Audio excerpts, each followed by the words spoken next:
नमस्कार मंडळींनो, शिवा मालिकेच्या आजच्या भागामध्ये आपण पाहणार आहोत की आता सगळ्या देसाईंच्या घरातील माणसांनी शिवाला आता शिकण्यासाठी विचारलेलं असतं. शिवा म्हणते की मला अजिबात नाही शिकायचं, पण आता कोणीही ऐकायला तयार नसते. सगळेजण एका सुरात म्हणतात की शिवा तुला शिकायचं म्हणजे शिकायचं. तर शिवा म्हणते अजिबात नाही जमणार. शिवा म्हणते की अहो माझं शिकायचं आता वय देखील राहिलं नाही भाऊ, तुम्ही काय बोलता. तर आता भाऊ म्हणतात की शिवा शिकायला वय लागत नाही. सीताई म्हणते की हे बघ शिवा, त्यामध्ये एवढं काय विशेष आहे. एखादी नवीन गोष्ट असली की तू किती उत्साहानं करते. आणि त्यानंतर आता शिवा म्हणते की सीताई तुमचं बरोबर आहे, पण जर तो विषय काढला ना तर मला खूप धडकी भरते. आणि त्यामुळे शिवा म्हणते की मला ना कधी कधी स्वप्न देखील पडतात. मी शाळेत उशिरा पोहोचले आणि मग नापास झाले म्हणून. भाऊ सीताई सगळेजण आता हसू लागतात. आशू म्हणतो की हे स्वप्न आहे ना, मग जाऊ दे ना शिवा. तेव्हा आता शिवा म्हणते की अरे आशू माझं आता लग्न झालं आहे ना, मग आता जाऊ दे, कशाला शिकायचं. तेवढ्यात आता उर्मिला म्हणते की शिक्षण महत्त्वाचं नाही असं काही होत नसतं शिवा. प्रत्येक गोष्टीत प्रत्येक कधी शिक्षण उपयोगी पडेल ना ते काही सांगता येत नाही. त्यामुळे आम्हाला आता बाकी काहीच ऐकायचं नाही. शिवा तुला शिकायचं म्हणजे शिकायचं, असे आता उर्मिला देखील शिवाला आग्रह धरते. उर्मिला म्हणते की शिवा शिक्षण हे ज्ञान देतं. तर संपदा म्हणते की अगं शिवा वहिनी, तुझ्या पप्पांचं जे गोल होतं ना ते गोल पूर्ण करण्यासाठी तुला शिक्षणाची खरंच गरज आहे. शिवा म्हणते की संपदा तू मध्ये बोलू नकोस, नाही तर मी अशी एक ठेवून देईल ना, आणि मला गोल वगैरे ना ते सगळं मॅपवर बघता येतं मोबाईलमध्ये, त्याची तू काळजी करू नकोस. शिवा आता लगेच ते सांगत असताना सीताई डोळे झाकते. त्यानंतर आता सीताई म्हणते शिवा तुला झालंय तरी काय, तुझ्या मनात नक्की काय आहे ते मला सांग बरं. तर आता शिवा सांगू लागते. शिवा म्हणते सीताई हे बघा, मला शिक्षणाची आवड नव्हती असं काहीच नाही. मलासुद्धा शिक्षणाची खूप मी स्वप्न रंगवली होती. आणि शिवा म्हणते माझ्या घरच्यांची सुद्धा मी शिकून मोठं व्हावं, शिक्षण घ्यावं ही खूप मोठी इच्छा होती. आणि मग घरचे नेहमीच मला मुलीमध्ये भेद करायचे. तू मुलगी आहे, तुला काहीच येत नाही असे ते मला नेहमी म्हणायचे. आणि काही मुलं तर अक्षरशः मला मारायचे. आणि मग मी कंटाळले होते म्हणून नाविलाजाने पप्पांनी मला काढलं. त्यानंतर आता शिवा म्हणते की मग घरी माझा अभ्यास सुरू झाला. पप्पांनी माझा घरी अभ्यास घ्यायला सुरुवात केली, पण त्याही वेळेस माझं मन अभ्यासात रमलं नाही आणि अखेर मला शिक्षण अर्धवटच सोडावं लागलं असे शिवा आता सगळ्यांना सांगते. आणि शिवा म्हणते की 9वी नंतर माझे पप्पा गेले आणि त्यानंतर मग मी शाळेची कधीच पायरी चढले नाही. आणि त्यामुळे मला शाळेत जायचं म्हणलं की धडकी भरते अशी शिवा बोलते. आणि तेवढ्यात आता शिवा म्हणते की आशू तुला नाही कळत, खरंच मला हा अभ्यास नाही झेपणार. पुन्हा आता सीताई शिवाला समजावू लागते. सीताई म्हणते की आपण डॉक्टरांना घरी अभ्यासासाठी बोलावणार आहोत. तर आता शिवा म्हणते की तरीसुद्धा मला धडकी भरतेच, म्हणून मी तुम्हाला सांगते मला नाही शिकायचं. आणि लगेच आता सगळ्यांना डावलून शिवा खाली निघून जाते. तेव्हा आता भाऊ सगळ्यांना समजावतात आणि म्हणतात की मला नाही वाटत शिवा शिक्षणासाठी तयार होईल म्हणून. आशू म्हणतो की नाही भाऊ, काही जरी झालं तरी शिवाला शिकवायचंच, हार आपण काही मानायची नाही. की आपण प्रयत्न करून बघून आणि त्यासाठी आपण शिवाला थोडा वेळही देऊ.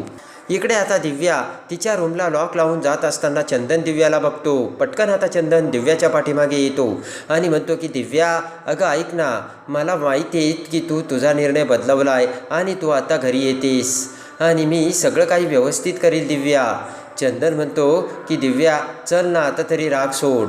तेव्हा आता दिव्या म्हणते हे बघ चंदन, मी काही घरीबिरी येत नाही आणि माझा ना रागसुद्धा गेलेला नाही आहे. मी इथे माझ्या पैशाने खोली घेऊन राहते, तेव्हा तू मला जास्त त्रास देऊ नकोस. आणि दिव्या म्हणते मी चालले. दिव्या पुढे निघून जाऊ लागते. चंदन दिव्याचा पुन्हा पाठलाग करत दिव्याला म्हणतो की अगं दिव्या, यामध्ये तुझी चूक आहे, तू मान्य कर ना.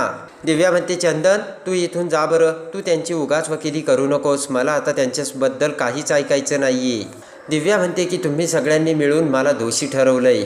तेव्हा आता चंदन म्हणतो की दिव्या तू प्रेम फक्त प्रॉपर्टीवर आणि पैशासाठी केलं आहेस, माझ्यावरती तू अजिबात नाही प्रेम केलं आहे. तेव्हा आता दिव्या म्हणते कळलं आहे ना चंदन तुला, मग तरीही का माझ्या पाठीमागे येतोयस तू. चंदनला आता धक्का बसतो आणि खरोखर दिव्याचं आपल्यावर प्रेमच नव्हतं हे चंदनच्या लक्षात येते. दिव्या म्हणते मी पहिल्या दिवसापासून तुला सांगते की मला पैसा, गाडी, बंगला सगळं काही हवं आहे. दिव्या म्हणते की मी तुझ्या मागे नाही आली, तू सगळं सोडून माझ्या पाठीमागे आलायस चंदन. दिव्या म्हणते हे बघ चंदन, आता आपला संबंध संपलाय, वाटलंच तर मी डिवोर्ससुद्धा द्यायला तयार आहे. आणि दिव्या आता खोलीचं लॉक उघडू लागते. तर ती ऐकता चंदनला धक्काच बसतो. चंदन म्हणतो की अगं दिव्या काय बोलतेस तू, तुला कळतंय का काही. आणि त्यानंतर आता आतमध्ये जाताच दिव्या दरवाजा बंद करून घेते, तर चंदनचा सगळ्यात मोठा नाविलाज झालेला असतो. दिव्याचा खरा चेहरा चंदनसमोर येतो. इकडे आता भाऊ हे आता आशूला लॅपटॉप दाखवत म्हणतात की हे पॉईंट्स बघ आशू, आणि झाली का तुझी आता मीटिंगची तयारी. तेव्हा आता आशू म्हणतो झाली आहे माझी तयारी, पण मला थोडंसं अजून भीती वाटते. आशू म्हणतो की माझ्याकडून काही उगाच अजून काही चुकीचं व्हायला नको अशी मला भीती वाटते भाऊ. भाऊ म्हणतात बी पॉझिटिव्ह राहा, काहीच होणार नाही, सगळं काही व्यवस्थित होईल आशू. इकडे आता आशू म्हणतो की भाऊ शिवा म्हणते की मला शिकायचं नाही, मला आता हे आडमुठेपणाचं शिवाचं बोलणं ना अजिबात पटत नाही आहे भाऊ. भाऊ म्हणतात आशू तुझं बरोबर आहे, पण त्यामुळे सारखं आपण शिवाच्या पाठीमागे लागून तेच बोलायला नको, त्यामुळे उगाच तिलासुद्धा त्रास होतोय रे आशू. आणि तेवढ्यात आता शिवा आशूला पॉकेट आणून देते. भाऊ शिवाकडे बघतात, भाऊच्या मनात विचार येतो. भाऊ म्हणतात की आशू मला एक सांग ना, तू शिवाला मीटिंगसाठी का नाही घेऊन जात. शिवा म्हणते नाही भाऊ मला नाही मीटिंगसाठी जायचं आहे. तेव्हा आता भाऊ म्हणतात का नाही जायचं, अगं पहिलीच मीटिंग तर आहे आणि तुझ्याविषयी त्यांच्या मनात इम्प्रेशन देखील चांगलं आहे. आणि तेवढ्यात आता शिवा म्हणते की रॉकी येणार आहे ना, तर आता तेवढ्यात रॉकी म्हणतो आलो. रॉकी तिथे येतो, तर आता रॉकीकडे बघत आता भाऊ म्हणतात अरे रॉकी तू या वेळेला इथे. तेवढ्यात आता शिवा म्हणते की त्याचं काय आहे ना भाऊ, तो एक्झामला चालला आहे ना, त्यासाठी आशीर्वाद घ्यायला आला आहे. आता पटकन संपदासुद्धा तिथे येते आणि आशूच्या शेजारी बसते. आशू आता संपदाकडे बघतो आणि मोबाईल बघत म्हणतो की पण संपदा तू एवढ्या लवकर कशी काय बाहेर आलीस. तर उर्मिला आणि सीताईसुद्धा बाहेर येतात. आणि त्यानंतर आता सीताई म्हणते की काय, तर शिवा म्हणते की तो आशीर्वाद घ्यायला आला आहे. सीताई खुश होते, उर्मिलासुद्धा.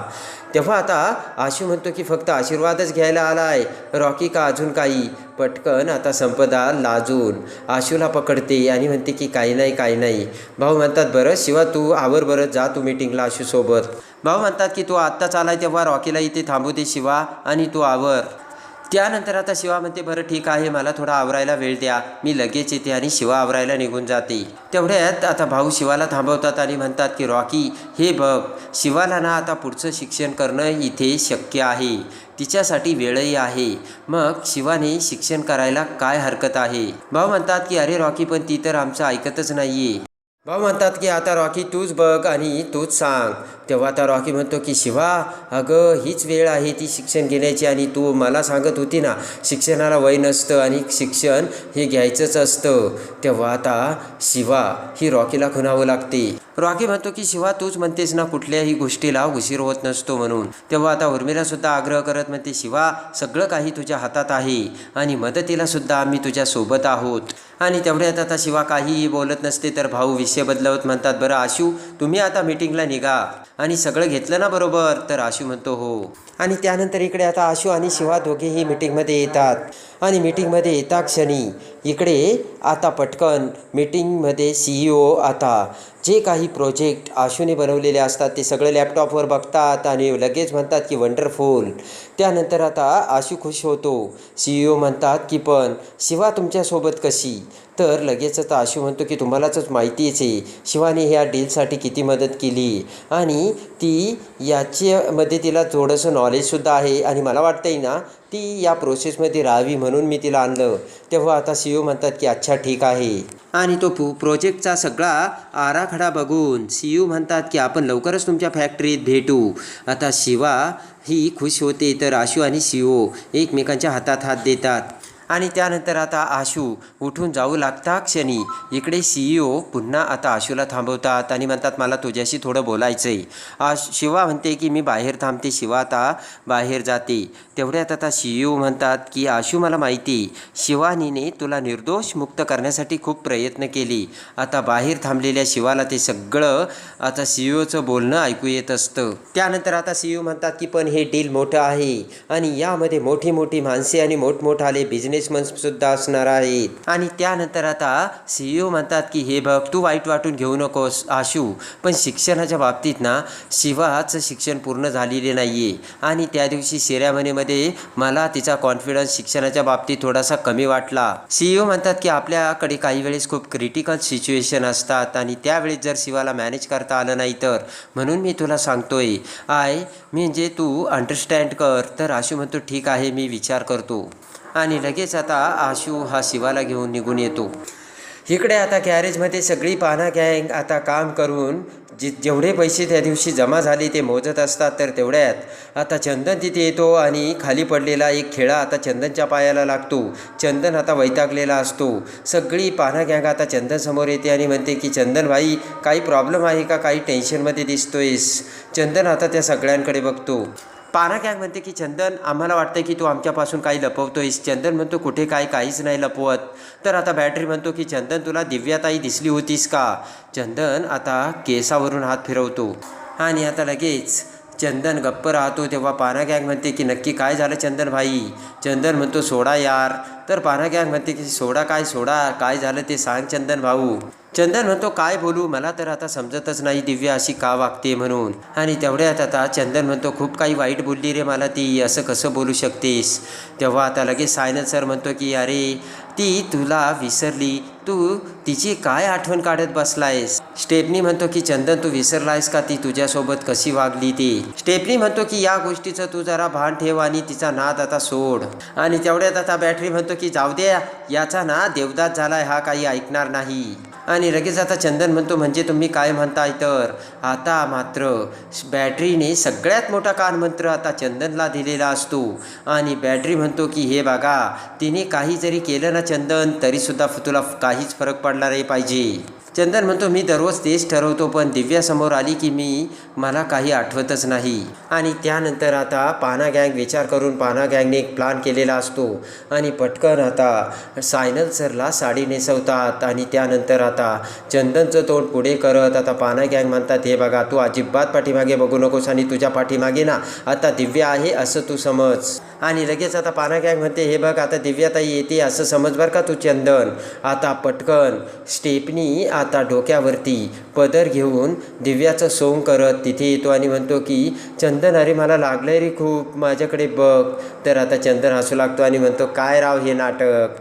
दिव्यासारखा आवाज काढत आता स्टेपनी म्हणतो की चंदन अरे काहीतरी करणारे, मला खूप लागलंय चंदन. आणि लगेच आता चंदन म्हणतो की मी असाही याला भाव देणार नाही आणि काही जरी केलं तरीसुद्धा. चंदन म्हणतो प्रॉब्लेम ना ती दिव्यासमोर आल्यावर होतो. आणि लगेच आता पदर सावरत इकडे आता स्टेपनी म्हणतो की मी दिव्याच आहे चंदन आणि तुझं माझ्यावर प्रेम नाही का चंदन, सांग ना. आणि आता स्टेपनी म्हणतो की चंदुडी अगस अरे सांग ना, तुझं माझ्यावर प्रेम नाही आहे का? चंदन वैतागून म्हणतो की अरे हा काय बोलतोय यार.